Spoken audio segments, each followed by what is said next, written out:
Hmm.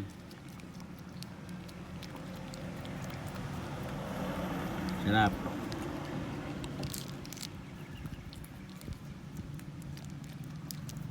Hmm?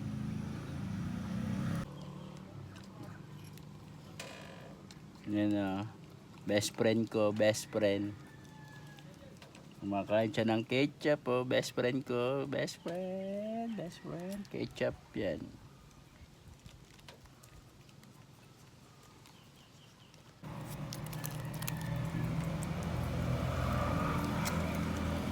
Yan guys, aking kambing. Ang pangalan nito ay Caldereta. Lo, kumakain ka ng ketchup. Galing pa sa 7-Eleven yan.